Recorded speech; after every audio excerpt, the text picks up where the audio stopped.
minute now waiting. It says it's going to start in a minute and a half. Are you in there? Yep. Can you hear me?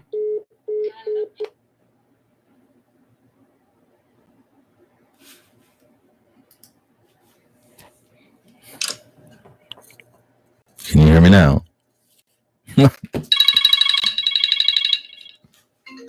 Okay, good. They hear me.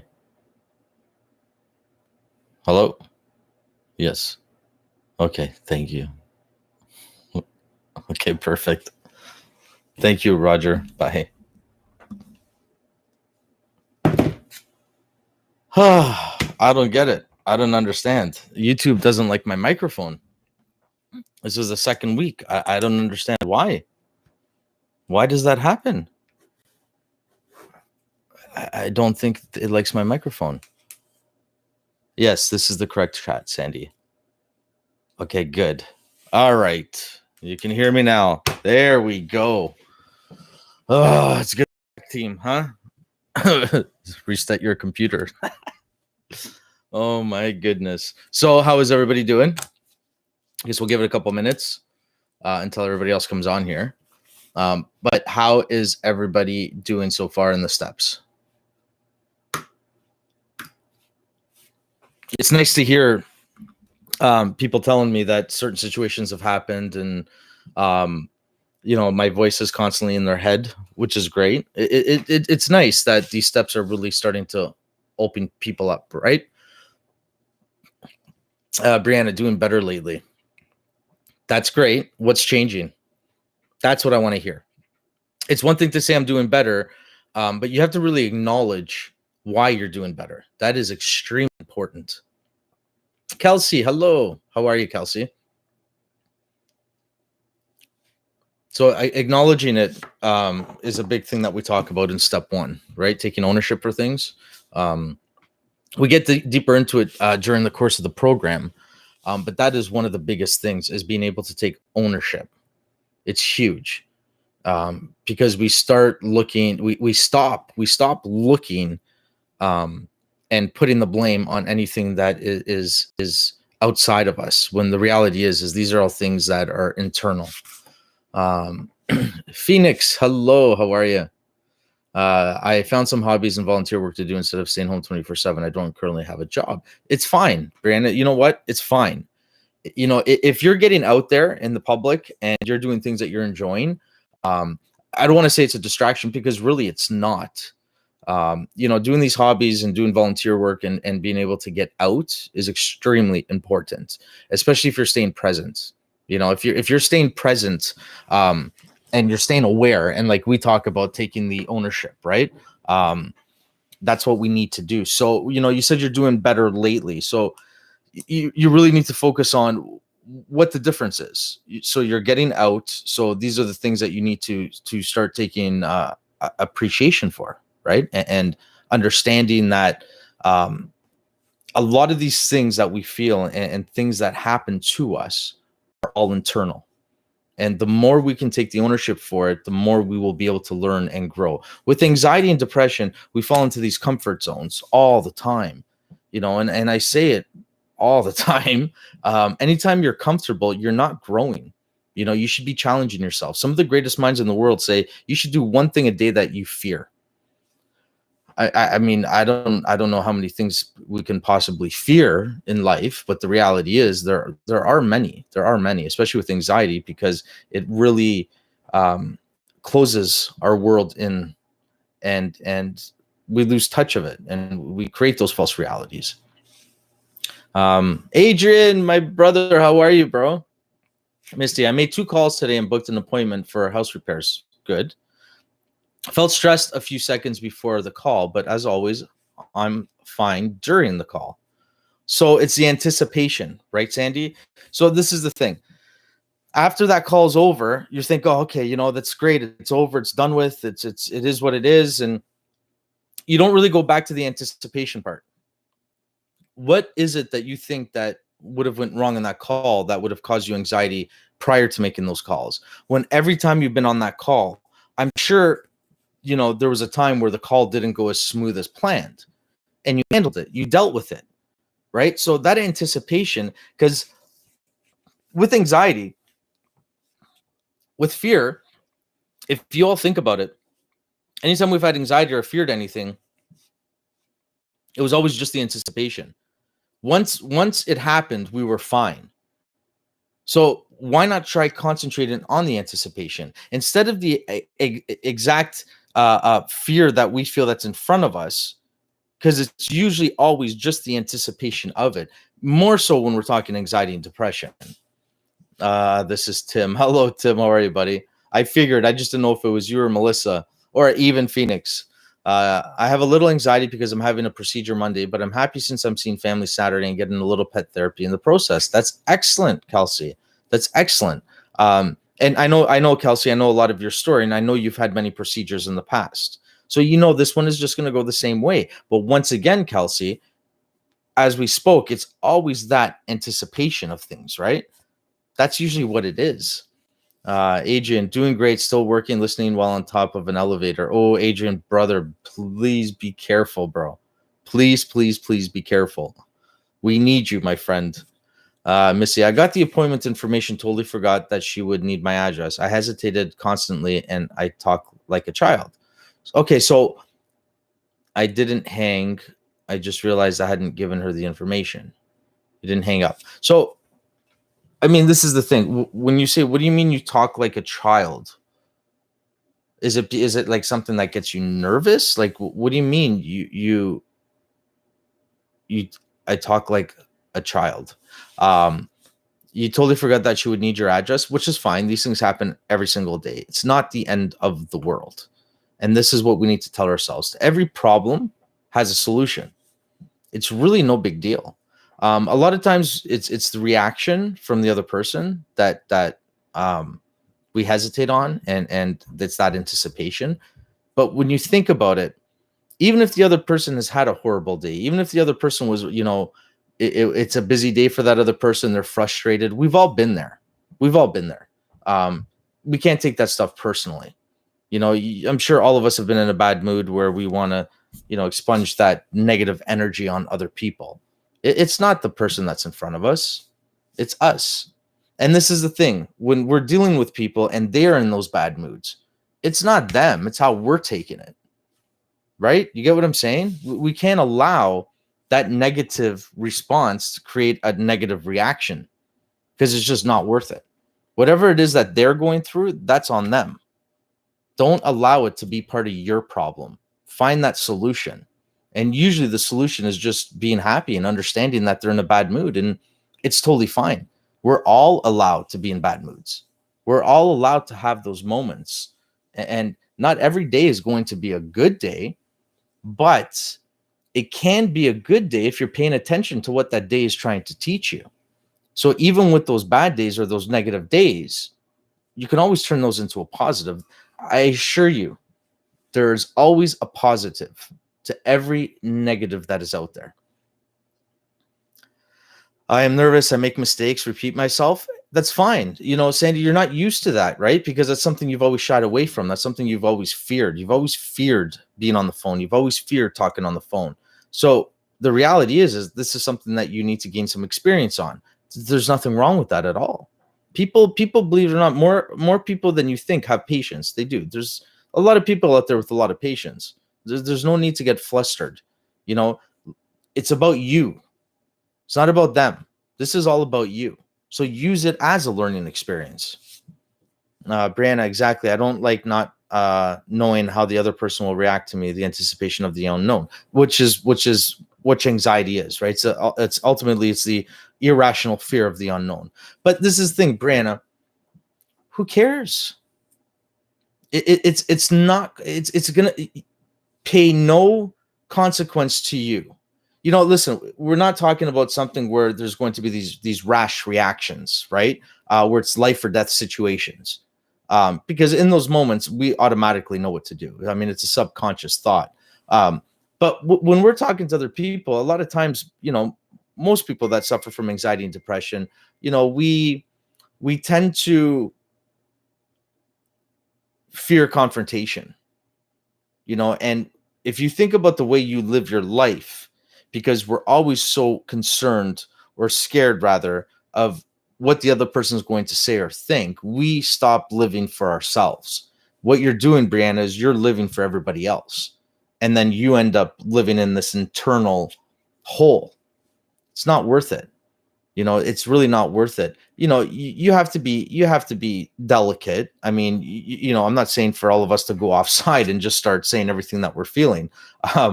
But the reality is if you're delicate as a person, it's okay that you might not know or have the right things to say.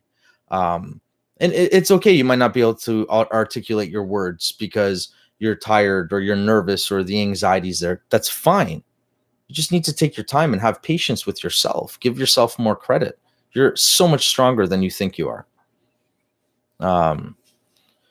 Kelsey, I really wish I could travel and meet you in person. You're a huge inspiration to me. Oh, Kelsey, one day, my dear, one day it will happen.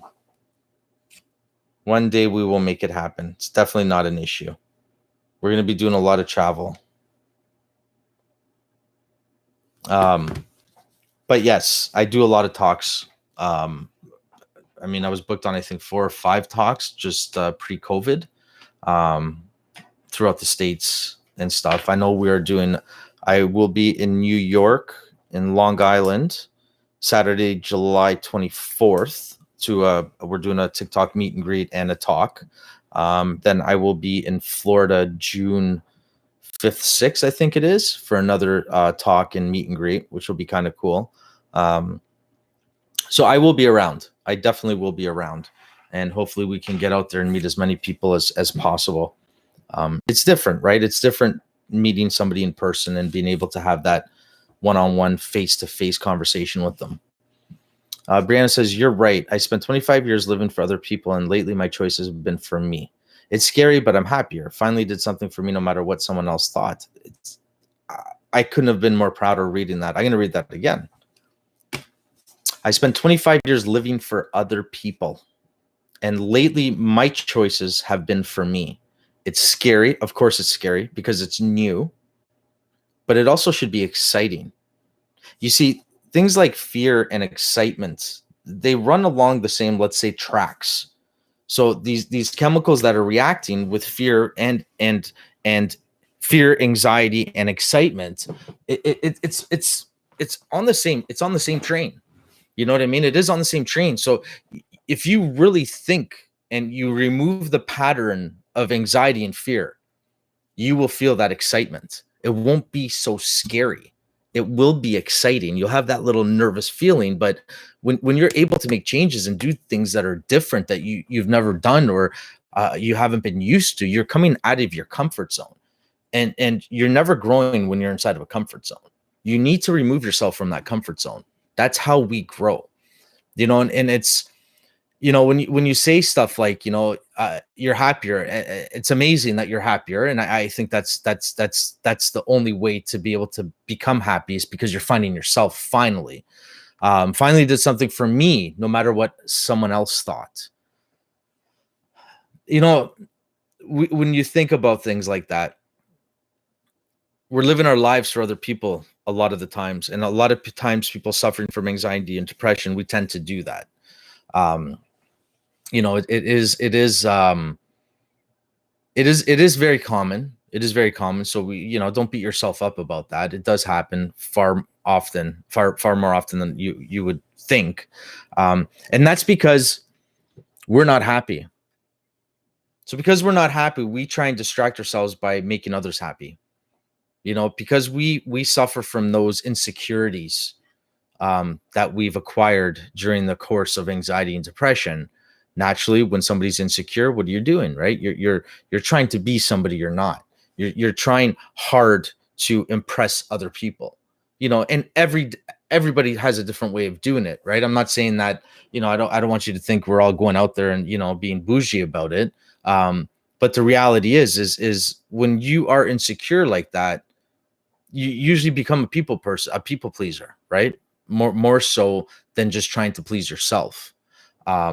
And then you lose yourself because, you start liking things that you might not have necessarily liked, but you're doing it for other people. Now, it's not to say that You're not going to like these things. And it's not to say that you shouldn't be trying these new things. But I think the safest thing to say is you have to make sure it comes from the right place.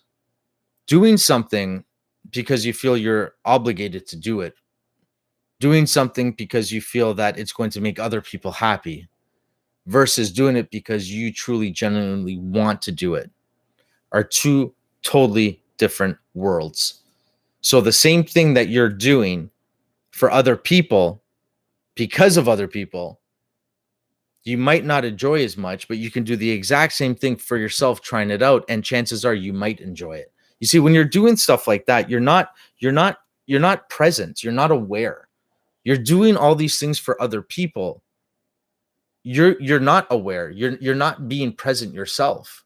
It's almost like you're skating by like a zombie.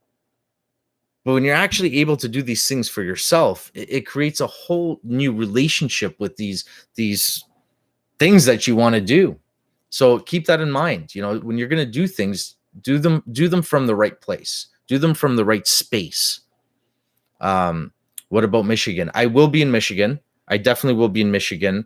I think that will probably be as soon as the borders do open, because I do have a lot of family in Windsor, and there's a lot of friends in Detroit. I know the Detroit area that do want to see me. So yes, I will be in Michigan. I will be in Michigan. I think New York. I will be in New York, Long Island. I think I'm pre-booked again on that talk in Kansas City. And then I know Nicole's wanting to get me into Korea. I was asked to go talk in Korea, and then Florida. So we will be doing a lot of traveling. So yes. So listen, when we think about stuff like anxiety, what we really need to look at is just life in general, because living can cause anxiety. We have anxiety. Do you still feel anxious flying? The anticipation, of course I do. I think most people feel anxious when they're about to fly. And it's funny because as I was overcoming my fear, the amount of time, money that it cost me to finally actually get on a plane, it's by the time I was on it, as soon as it started going, it was like, wow, like this is amazing. I loved it. Korea, that's quite a long flight. I know, and it's exciting. But look at Karen, Sandy. Karen, a woman who is here right now, who couldn't, leave her bedroom for a couple of years, flew to Australia, which was like 23, 24 hours. Very impressive. Very impressive. Think about, what is it that scares you? Think about it. Is it traveling? Is it being out in the public? What is it that scares you? What are some of these things that scare you? How does your anxiety affect you now compared to years ago? So years ago, I was very angry. Mood swings, like you wouldn't believe. It stopped me from doing a lot of things. And then, what it was not only did my anxiety and depression stop me from doing things, I'm not going to say depression. My anxiety stopped me from doing a lot of things. But the worst thing about it was because the fear about doing these things caused me to lie, caused me to manipulate, caused me just to be a different person. So now what happens is, if we're supposed to go somewhere and I don't want to because I know it's causing me anxiety, instead of being vocal and honest about it and using communication to say I can't go because I have anxiety and dealing with it, I would lie and I would use excuses of why I couldn't go without the mention ever of anxiety. And as soon as I was challenged on it, I was an asshole. I was awful. It would create those mood swings. It would create, the hostility. And then naturally, you're guilty because you're lying to people. You're lying to yourself. So you do become guilty. And then here comes on, the depression and those feelings of complete uselessness. And you feel like you can't do anything, really. So, years ago, that's how I lived. I was cocooned. I wasn't able to do anything. It was just horrible. It was horrible. I just didn't know who I was. Everything around me or about me was just a distraction. That's all it was. Everything I was doing, everything I tried to do, it was just a constant distraction because I was in so much pain all the time. It was all about survival. It was brutal. And now the difference is I'm able to voice it. I'm able to discuss it. I'm able to understand it. And even though there might be, the bouts of anxiety here and there, the reality is that once I'm able to understand it and acknowledge it, I can then take ownership for it. So if something were to happen that were to throw off my daily pattern, let's say, in the past, the anxiety would, it would hit like a ton of bricks and everybody around me would feel the wrath. Whereas today, I would understand that what is happening on this side is causing my anxiety, control aspect. And then on this side is, so I'm pretty much taking this garbage, bringing it in onto somebody else. It's just not right. I'm not a garbage man, nor do I want to be. So why am I going to take that? I stop it. It's like, stop. That's on you. If you're in a bad mood, if you're like this, or if you're like that, that's on you. That's not on me. And I'm sorry that you're having a bad day. And I'm sorry that you feel that way. That helped me a lot. And then even when we're traveling or when we're going places, I understand and I respect that the fear is there. I respect it. Because if we didn't have fear or anxiety, we'd be dead. We'd walk right into oncoming traffic. So when you think about it, okay, when you think about it, we have something like anxiety that is able to stop us from running onto a highway and getting struck by a vehicle, yet we can't control it enough in our daily lives because it's just going to continue to control us. So anxiety is a good thing. It is. But now we just need to learn more about it. We need to learn how to use it to help us and do what it's designed to do versus stop us and control us. My dad's girlfriend is South Korea, and that's a long flight, 15, 20 hours. I'm not sure how long the flight is from here. Brianna, well, I made a comment, but I guess it was too many characters. Oh, maybe. Any tips on storm anxiety? So elaborate. I need a little bit more detail. I can hear you, Lisa. Awesome, Lisa. Karen, so like what I did with Carmen the other day. Karen, spot on. Exactly with what you did. Are you okay if I share it?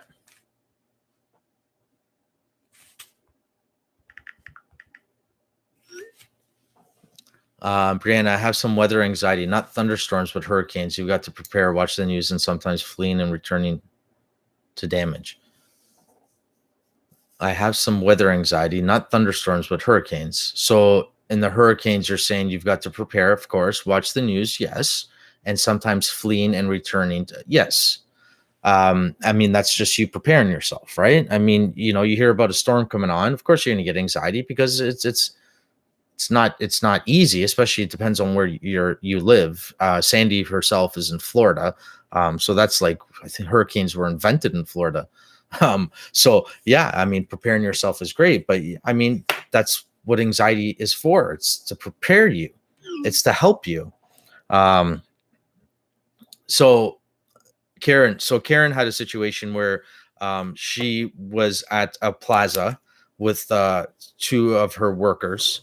And she was parked and she was driving a very, very large vehicle. So I'm sure already the frustration of just being there with this very, very large vehicle was already causing some anxiety for her. I can understand it. But that's where you need to take, the time to pull yourself out to the side and say, okay, wait a second. Why is this causing this on me? I'm fine. I'm in control. There's no reason. Now, She's not parked in a parking spot, but she's parked across the laneway. And there's a woman there who was angry that she was parked there. You know, she wasn't blocking her. She wasn't causing a distraction. There were no hazards. But you know the way people are sometimes. You know, they're in bad moods, and I can't park there. Why are you parked there?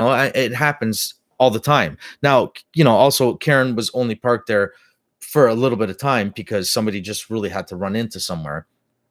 Anyways, needless to say, this woman gave Karen an attitude. Karen got out of the van, went inside, and yelled at her friend to hurry up and come out. There was no need for it. This woman was in a very bad mood and took it out on Karen. Karen, in turn, took her energy, turned around, allowed it to work and turn all her stuff into negative energy, turned back around this way, and then caused more negative energy. Now, that woman that she did it to obviously got into a bad mood. She probably did it to somebody else, and then somebody else did it to somebody else, and it's just that chain reaction. Why? It should have stopped right here. It should have stopped right here, and who gives a shit? And I'm sorry for swearing if anybody has children watching, but you do know this is 18 plus, and I do swear a lot. I've learned a very common phrase, and I'm going to swear. So I'm preparing you now. If you don't like swear words, plug your ears right now. I'll give you a second to do so. One of the biggest things that's helped me, it's not my fucking problem. That's it. I can help with a solution. But if you don't want to hear that solution, it's not my fucking problem. If you decide this is how you want to live and you decide that this is what you choose to do, that's on you. I'm not going to allow it to impede me. It's not my fucking problem. And life goes on. Alyssa, I have a question about the program. I'm on week 3, day 1. Week 3 on step 1, right, hon? Week 3, day 1, but it shows it should be on week 4, day 3. Okay, so Alyssa, so what happens is when you start the program, you could have started it maybe a week later. So what happened, honey, is when we open up the program, so the program is designed, we send groups through at a time. Okay, that's how the program's designed. Because what we'll do is we get a little group together and we open them up on Monday. So Monday is day 1. And then what happens is when you're done your exercise on Monday, day 2 will not open. It does not unlock until day 2. So that's really how the program works. It's designed that way because you want to do a step a day, an exercise a day. You don't want to, like, believe me, this step, you can kill it in 2 hours, in 2 days, 100%, but it won't be as effective at all. It's designed to do every single day. There's a reason for that. So don't worry about that. Just stick to what you're on. Just make sure you only do each day. If that makes sense. Does that make sense? Yes. Just do daily. Don't do more than what you're supposed to be doing.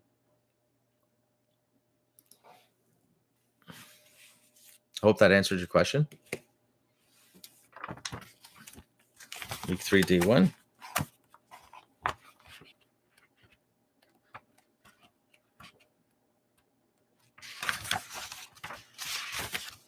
How are you finding it, Alyssa? Are you enjoying it? Okay, because the days aren't lining up with the Wednesday live. You might have missed a day then. You must have missed something, Alyssa. You must have missed something, honey. But it's fine. Just know that every Wednesday we do a live. And I remember it was a couple days because it was a Hotmail. For some reason, we've been having issues with Hotmail. I don't know why. I don't know what it is, but we've been having issues with Hotmail.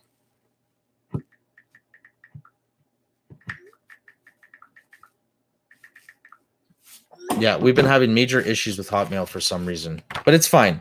You're here now. I'm just trying to see. Yeah, because this one's not marked. It's fine. If you started on a Tuesday, then you would be 1 day out of sync. Just progress at your own pace.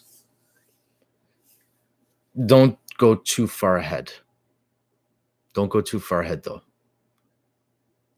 Because you're saying week 3, day 1, but it shows I should be on week 4, day 3. So I would maybe catch up. I mean, it's fine that you're a week behind. Maybe if you can and you have the time, I just want to make sure before I say to do the 2 days, I want to make sure that 1 second. I just want to make sure, because there's certain exercises I don't want you to rush through.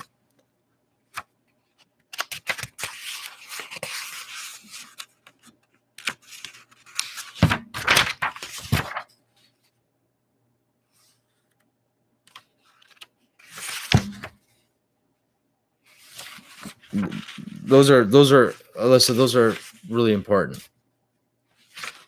Paying attention to the lesson, and you can't control everything, if I'm not mistaken. Those are really important.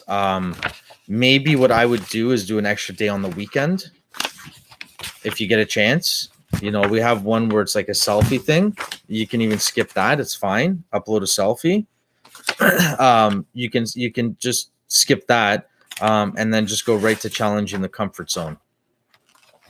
But I would do that. I would definitely do that, because those are two that I really don't want you rushing. Those are very crucial. Okay, so far I really enjoyed the program though. Awesome. It has helped me a lot. That's wicked. There are some days my anxiety gets the best of me though. That's normal. That's fine. Listen, okay. Understand something. It's going to happen. And a lot of people don't realize when they book one-on-ones with me, or we start doing stuff like this, naturally you're going to have anxiety. You're going to have anxiety because we are coming out of our comfort zone, but it's in a controlled environment. So remember, the key to this program is to help you be more vulnerable.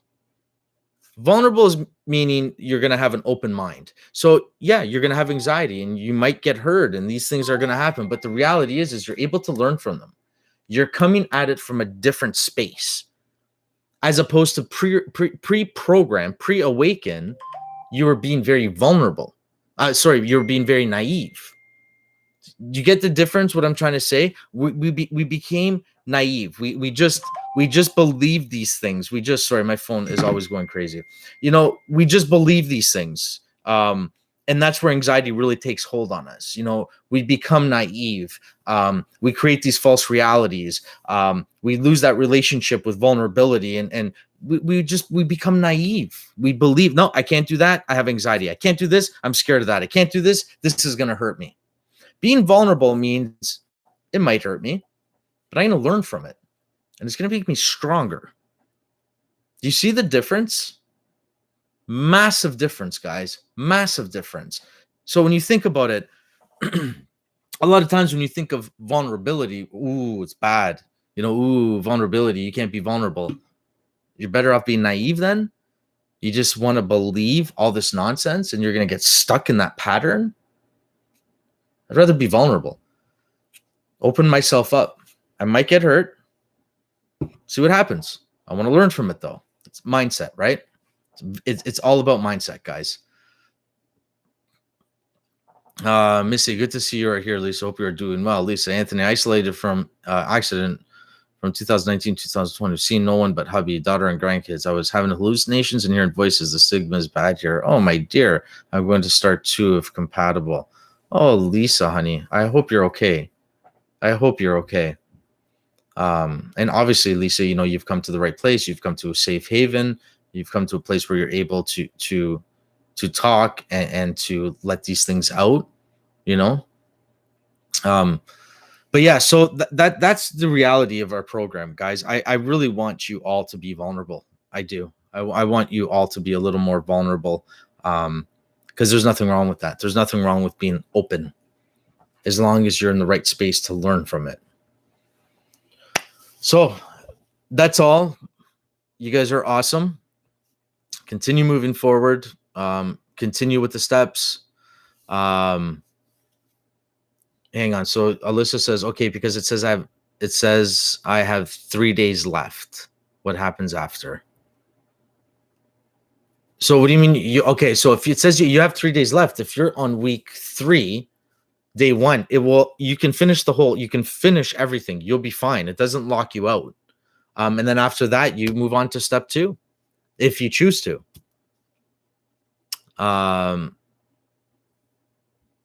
Lisa, you have started part 2. Jennifer, I don't know what I'm doing wrong, but the website doesn't give me an option to buy the second part of the program. It gives me the option of the first part, all of it. Jennifer, really?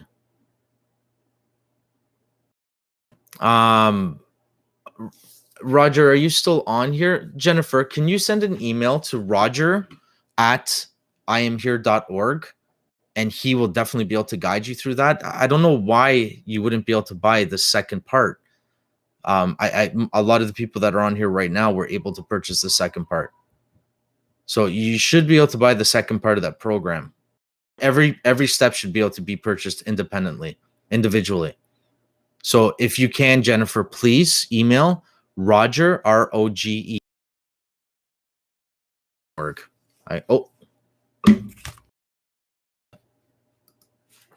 And I put it up here right now.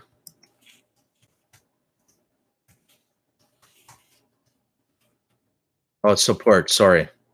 Or info, sorry. We took out the Roger. It's on the other one. I am sorry. Do info at iamhere.org. Too many emails, guys. Info at iamhere.org. I sent it to you, Jennifer. Info at iamhere.org. Dimitza, is there a difference with general anxiety and social anxiety? So general anxiety disorder is a constant anxiety, whether you're sitting at home, because I can go out, but with people it's weird a lot. Okay, so what happens is this: a lot of times anxiety will focus on a fear. Most people that suffer from anxiety generally develop a phobia, and a lot of times it's the social anxiety. Anxiety causes us to lose ourselves. It causes us to suffer from self-deception. It causes us to suffer and lose a lot of our self-esteem. It really changes us as people. So naturally, because we hold this anxiety over our heads, it's almost like a subconscious embarrassment to be out there. We might fear having an anxiety attack. We might fear being out in the public. We might fear having an anxiety attack without an escape. So anxiety will always create a phobia for you. And usually social anxiety is a big one. That is a big one. So let's talk about social anxiety. What is it? You're scared of being in public places, right? You're scared of being around people. You're scared of, it's really broad.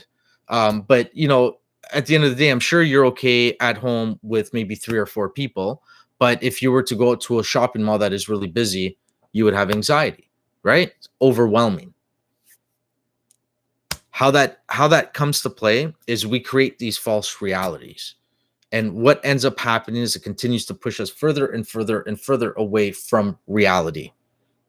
So when you're having these anxiety attacks, every time you have an anxiety attack, if you do not deal with that specific anxiety attack, you will create a ton more triggers around you.